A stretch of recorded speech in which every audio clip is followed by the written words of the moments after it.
Hey guys, turn to page 186. I'm going to show you the answers. My phone battery is about to die, so I'm not going to go over each one individually. If you are wondering why one is a phrase or a clause, please feel free to shoot me a message on Google Classroom or somewhere else where I can get it, and I will explain it to you. But here we go. Here are the answers right here. So if you want to hit pause, there's answers for 1 through 15. I'll leave my phone right there. And if you still need them, I'm going to go on to the next page, page 187. If you still need them, hit pause. Okay, here we go. Let's look at page 187. So this is the book. Okay, so we're looking at page 187. That's the page you need to be looking at in your grammar book.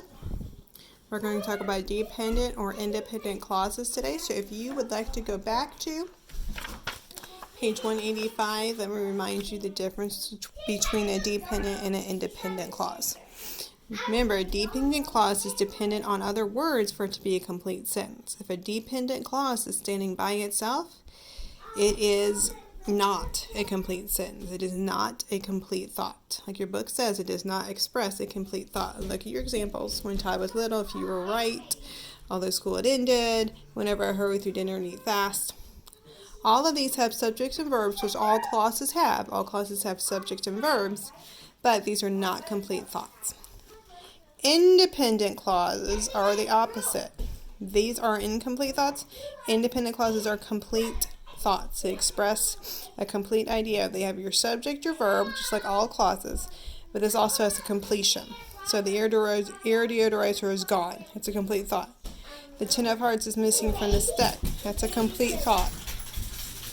Both the man and his wife signed several legal papers. Complete thought. Subject, verb, complement with your direct object. So that's the idea of a dependent clause. Is dependent on other words to be complete, and an independent clause. It's independent. It is on its own. So let's go back to page 187.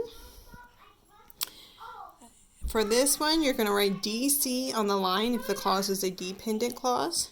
And you're going to write IC on the line if the clause is an independent clause. So look at the example. The miniature horses are as small as dogs. So what is my subject in the example? That's right, horses. What is my verb? Are. Okay, so we have our subject and our verb, and then we have our completion, as small as dogs. So that gives us the complete thought right there. Now, if we just had the miniature horses are, would that still be a clause? Yes. Why? Because it has a subject and a verb. But it would be a dependent clause. But since we have this completion right here, it's labeled IC. So let's do the first three together, and then you will do the rest by yourself. Okay. That store opens at 9 o'clock. So store is my subject. Opens is my verb. Oops, sorry. Store opens. And then we have a completion at 9 o'clock. What type of phrase is that? Sorry, it's a prep phrase. We're going to cross that sucker out. Is that a complete thought? That store opens at 9 o'clock. Yes. So what would you put in this blank? DC or IC? I see, said the blind man. You're right. You put I see. Okay, here we go. Number 2, unless you plan on leaving.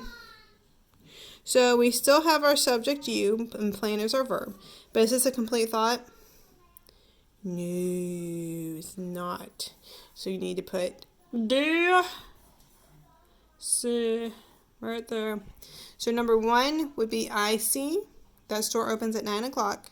Number 2 is DC, a dependent clause, unless you plan on leaving, because we don't know what's going to happen unless you plan on leaving. Unless you plan on leaving what? There's no completion of thought. So that would be a DC. Okay?